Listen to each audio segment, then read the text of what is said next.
Welcome to Empowering Pastors and Leaders. Today is a great day.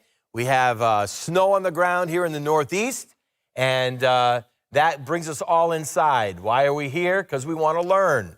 Actually, this is a requested teaching today on how to learn. I believe that there are a lot of folks that have a lot of information, but are unable to curate that information. There's a necessity to make sure that you can not only learn something, but then take it to the next level and do something with. So there are a lot of folks that have a lot of information in their brain, but are unable to act it out. And so in this class, we just want to touch it quickly. We're not going to be long today, but I want to talk about how to learn properly. I'm going to come right out and say it. There's no way. There's no way everybody is going to learn the same way. Every one of us learn differently. My deceased wife would always ask me, how do I do this? So I would walk over and I would pick it up and I would do it for her. And I would say, and I did this, and she would get angry with me. Why? Because she says, I need to do it. Just tell me how to do it. I'll do it myself. And then she was fine. I don't learn that way. So everybody learns differently. The challenge is you learning how you learn. Once you've learned how you learn, then you can take information, process it properly to where you can then integrate it into your life. And as a leader, it is overwhelmingly a necessity. If you are not a learner, then you cannot be a leader. It is very simple. If you are not reading books, if you are not developing your skills, then you will be a leader, but for a short period of time. Let me give you an example. I had a church come that needed help. And so I sat with them, and they were more old school. So they had not learned any new ideals or any new processes, any new ways to reach people. They had not studied about groups. They had not studied about outreach. They had not studied about follow through. And so I was working with them, and they sat in my office, and I said, I need you to explain a service, a typical service. And they said, well, you know, our ushers are at the door. I said, explain the ushers to me. Are they younger? Are they older? Are they outside? Are they inside? They started explaining the whole thing. And what they were doing is they were telling me that their ushers were still wearing white gloves, and they were still ushering to a specific seat. They were still running the service the way they did 20 years ago. And I said to them, you can't continue to do that. And what I learned that day was that they were unteachable. You see, there are people that are unteachable. We want to learn how to learn, but then even if somebody learns, it doesn't mean they're teachable. Information doesn't mean you're teachable. I believe one of the most important postures a leader can take is always being teachable.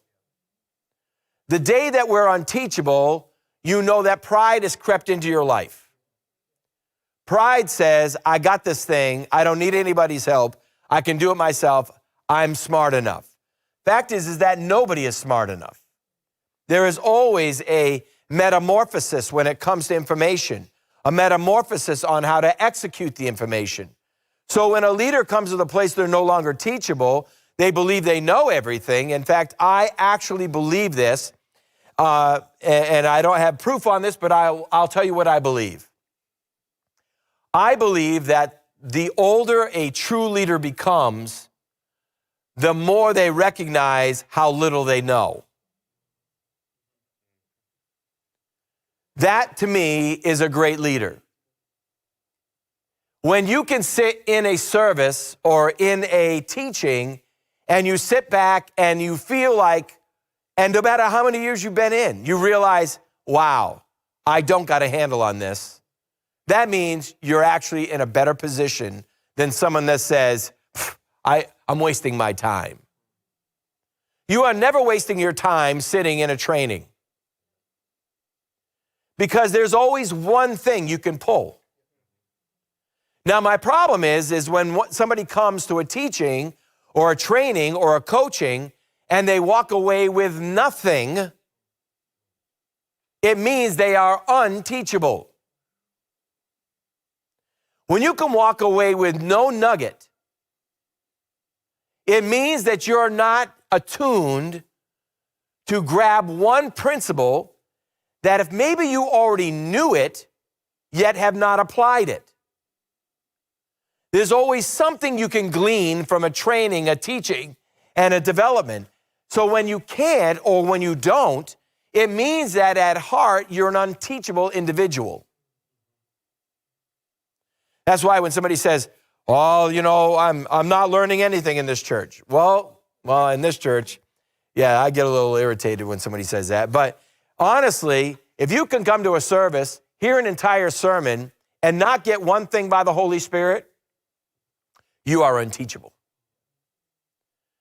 We must remain teachable at all lengths. We must say to ourselves, you don't know everything you're talking about. And even when you are an expert at something, there's still always something happening because life is growing, things are changing, and if it's always the same, then you have ascertained to true professionalism. But we must learn. We always are learning. I've sat in a teaching just recently and I said, I've been in ministry 35 years. I've been training and teaching leaders for over 10 years. We have a successful church and successful ministry in the mindset of people. But I sat in a teaching the other day and I went, oh my goodness. It was almost like I'd never heard the principle. But I had heard it before, but it wasn't alive. And so a teachable individual is one that is going to be able to grab a principle and it come alive in their life again so that they can then apply it to their leadership lifestyle. Everyone learns differently. We've always heard it said, you only remember 10% of what you hear. And actually, the newest studies, again, being teachable, that's not true. They say that 10% of what you read, you retain. 20% of what you hear, you retain. 30% of what you see, you retain. 50% of what you hear and see, you retain. 70% of what you say and write, you remember. 90% of what you say and then do as you're saying. So that life of application has the higher rate of retention. So even how I work my own life, let's just talk about the Bible.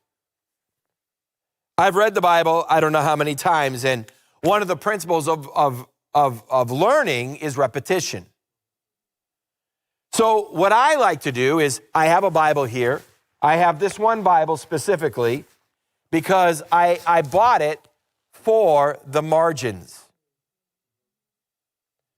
Because I know I will remember as I'm reading if I highlight, underline, and then write a note. My retention level of that verse skyrockets, and then the ability for the Holy Spirit who brings to remembrance all those things that Jesus taught, then can bring to remembrance, and then I can bring application. When I created the Truth, the Rock Solid Faith series, I created the books with margins on purpose. Because the amount of information that's given in a class of Rock Solid Faith is not always all in the book. So if somebody will write down in the margin a nugget that they have, or a nugget that the Spirit spoke to them, or extra information on the topic that's being covered, then I know that not only will they be able to retain it better, but also when it comes a time where they need to go back and acquire the information again or reacquire it, it's in their book. Another great way to learn, and we do this with Rhonda's books, is she wrote the book. This is the book called Victory Every Day. She wrote the book, but then we went out and created a workbook. So with every book, there's a workbook. With every chapter, there's activities that you do to write it down. So you're listening, you're reading it, and then you're going to the workbook and you're writing down the information. Again, what you're trying to do is bring a higher level of retention. You've heard it said, I'm sure, I have forgotten more things than you've learned. We forget a lot. And so you and I all learning how we learn and then making sure that we're applying those principles will bring us to the place to where then we can not only learn, but we can then teach. The book of Hebrews chapter 5 makes a very strong statement. I just want to turn there real quick. And Hebrews chapter, what did I say? 5, there we go. Hebrews chapter 5 makes a very strong statement. And it says this.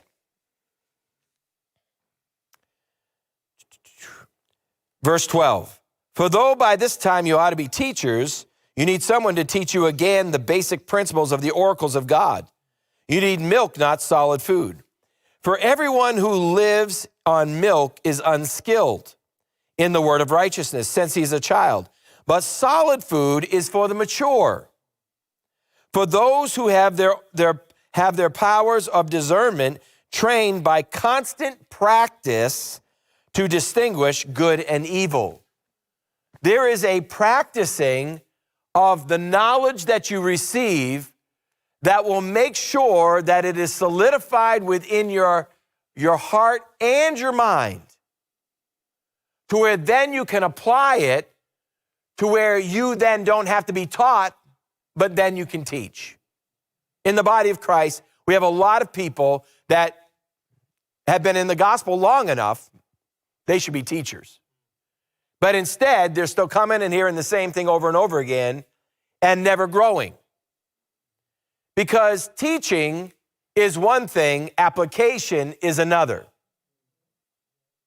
So you come to these leadership trainings, you come to them and we bring information to you on how to accelerate your leadership skill sets, how to enhance your abilities, how to procure even more information from diverse opportunities. But yet many people will come to these trainings and they will never change. And it's not because they're not in the training, it's because they've learned not to learn. They've sat back, ascertained the information, acquired, but do no doing. So they're like that Hebrews chapter 5. They're still sucking milk. They can't understand why they haven't grown. They can't understand why their leadership skills haven't developed, haven't matured. They can't understand why they have so few followers. And the reason isn't because they haven't been given the information. The reason is because they haven't practiced the information and literally made it a principle of learning rather than just knowledge. We all learn differently. I'm going to tell you how I learn. I learn a lot more by listening than I do just by sitting down and reading. So let me tell you how I do it. How I do it is this. If I'm going to study a leadership book, which right now I'm I forget the name of it. It's David Oyedepo's book on the mandate. It's called The Mandate. So I'm reading that book now. So right now, I would rather not read it first because that's not how I best remember. How I best remember is I will listen to a book 3 or 4 times. Then I will grab the paper copy of it and I'll sit down and I'll go through the paper copy with a highlighter and a pen. By the time I'm done those 3 or 4 times listening, and then I've taken the book and I've exercised it, I've written notes by it, I've highlighted it, then what I do the last time is go back over just the highlights. I have then seared it. And what you'll find about the understanding of whether you've actually learned something or not learned something is that, is it coming out of your mouth without you trying to research it? A good leader who's training his people, they become parrots without them even knowing that's what's happening. So when I strive to do is I strive to get principles. Consistency is, I've worked hard at that. Why? Because that is a principle that if you actually learn, you'll become great without even having to try because you'll be consistent.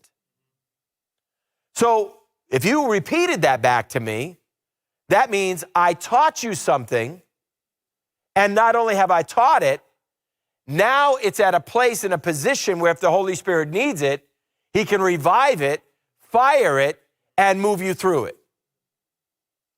A leader's job is to constantly train their people on how to be successful. But if the leader isn't learning and doesn't know how they learn, then it will always be just something that you yourself are trying to go find in a book somewhere, rather than it becoming a part of the fiber of your leadership skill sets. We'll take the book Tribes. The book Tribes is a phenomenal book. And it gets into the ability to identify tribes and the mindset of people. So every single person is looking for their own tribe. They're looking for a tribe to participate with, to belong to be accepted in, to be loved in, not because they do anything special, but because of who they are. So everybody is looking for a tribe. So I remember the very first time I read that book, I actually listened to the book first, and then I read the book. I was down at Daytona Bike Week.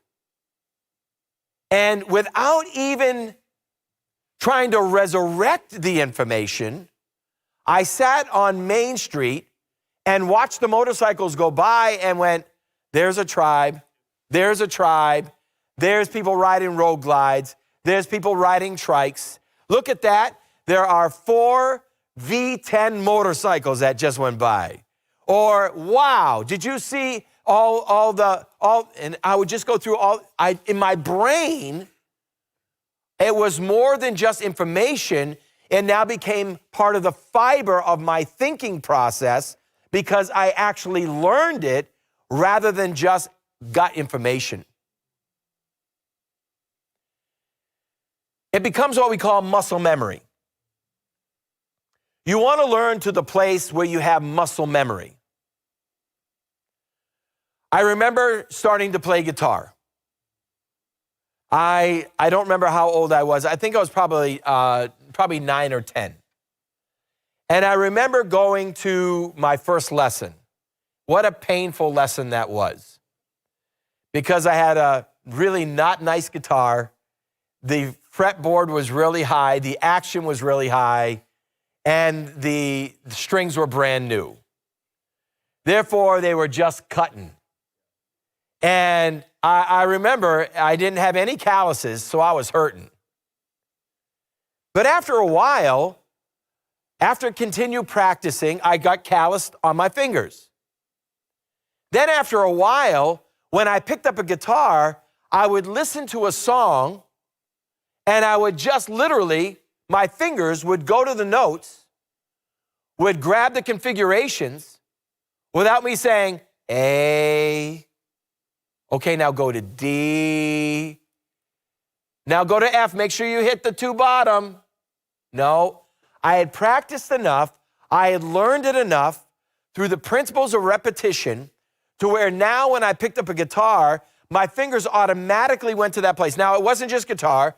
I was a flautist as well as I was a bassoonist, and I would sit there and be able to automatically go to those notes without even having to contemplate my finger placement because I had learned, but not just learned, I did, and now it became fabric it became nothing more than muscle memory. I can still pick up a guitar today, and if you sing me a song that's not too chord difficult, I can usually pick up the song within seconds. I don't tell people that. But you see, what I'm trying to show you is that if you actually learn something and it becomes part of the fabric of your life and muscle memory, you don't have to constantly have to jog. The information now has become part of your fiber, and now when you need it, it will arise because you actually took the time to learn it. So for me, I listen, then I read, then I go back and reread my highlights.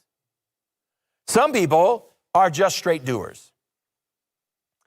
If you don't let them do it, they are never learning it. Well, that is an irritation to me. Why? Because that's not the way I learn. Here's the problem, is when you're expecting people, and as a leader, your goal is the ability to learn how people learn. That way you can train them on their level. Now, we might all have to do this on a Tuesday, to where you're sitting back and you're being lectured. It's a lecture style type of learning. And after the lecture is done, probably in another 6 or 7 minutes, then we'll go to questions and answers. Here we are. You are sitting in this room. You are learning. You are watching. You are listening to the podcast. And now you have to ask yourself a question. How do I learn to where, as I'm listening to this, I can not only let it go through the filter and go back out, but I can literally catch it in my heart, in my mind, to where now I can either study it further or at least be part of me to where if I need it, I can resurrect it. Or what's happening is you've come to this class, you haven't learned how you learn. You haven't learned the principles. So you've wasted time. Wasted time is extremely expensive. Everybody in this room is paid some kind of hourly wage.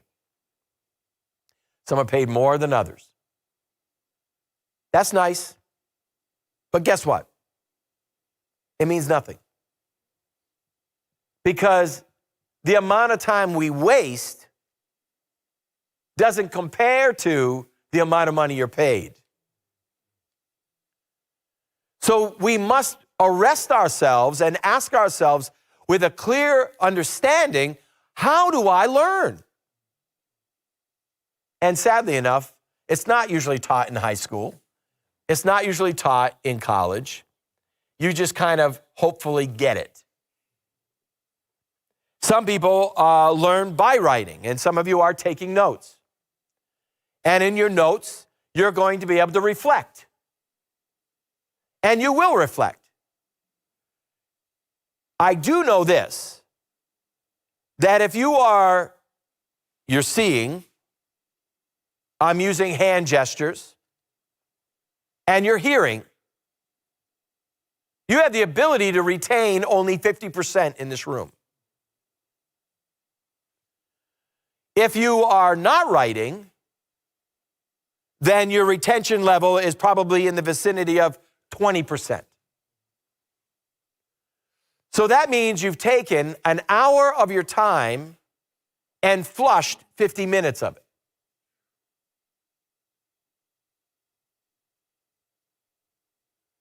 So the question to yourself has to be, if the information that I'm getting from this individual is important, what is my goal to be able to make sure that I can retain and then apply the information rather than having to learn it on my own the hard way? Because remember, you are going to have to learn what's being taught in this class. But you're going to have to learn it either the easy way or the hard way. Well, I only learn things the hard way. Well, then you're not a very intelligent human. Because if you've got to learn it your way, the hard way, that means you have to pay the price for it. Somebody's already paid the price for the information that's being divulged. So the information that's being divulged is not the issue. The issue in the principles of learning is, do I know how I learn so that when I sit in a orders class like this, in this manner, what do I have to do to make sure that I remember the information and I'm not flushing my greatest commodity called time? And until you do that, then you're an accidental learner. As an accidental learner, you cannot repeat it.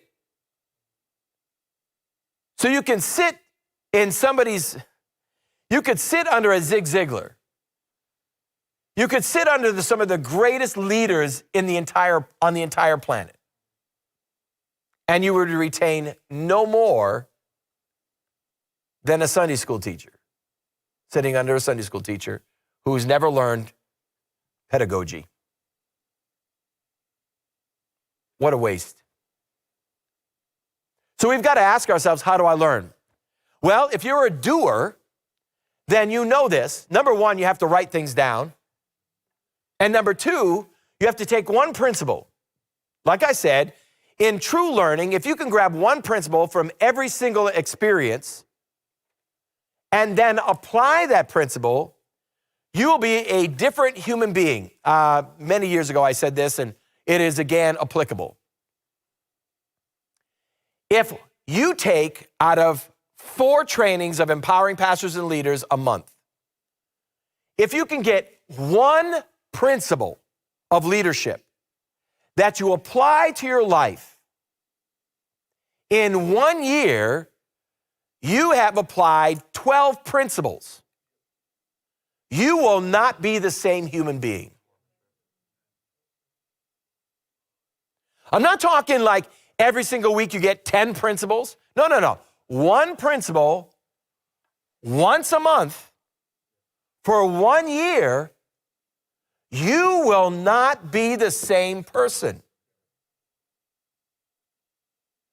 But most people are the same people they were now they were 10 years ago. That is not a leader you want to sit under, because they cannot take you where you need to be. The Gordon Marshall training is called What Got You Here Won't Get You There. We'll probably cover that at some point in time. That training, that book, is so rich. Why? Because it's clearly defining your future.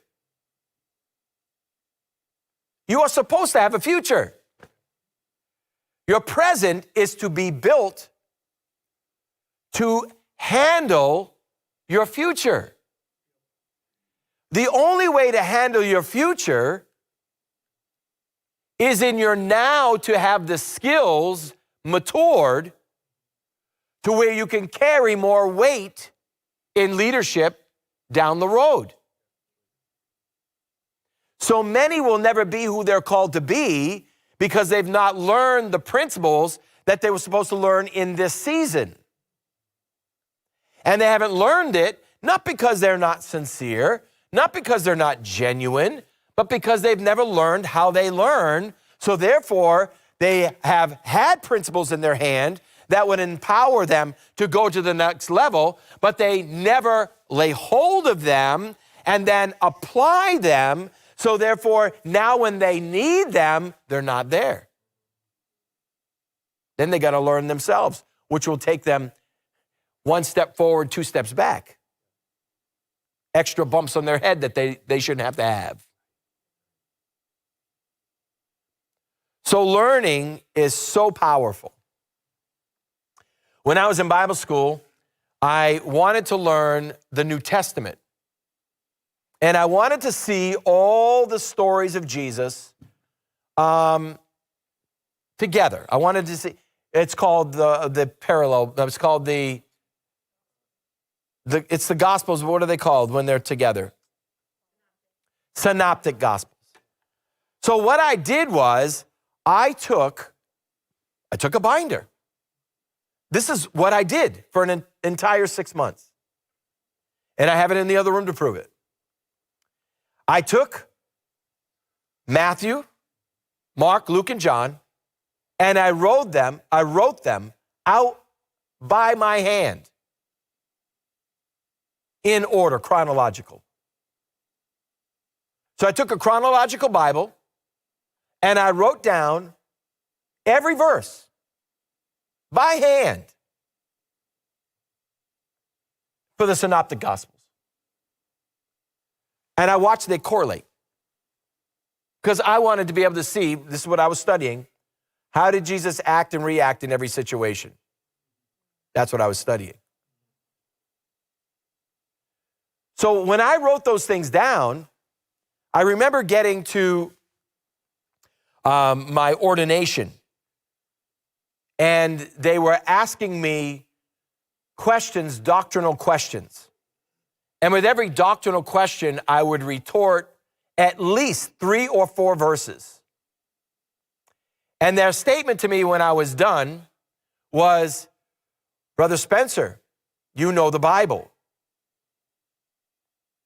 You want to know why I knew the Bible? I wrote out the Bible. I studied the Bible from 4 a.m. to 6 a.m. every morning, then went to breakfast.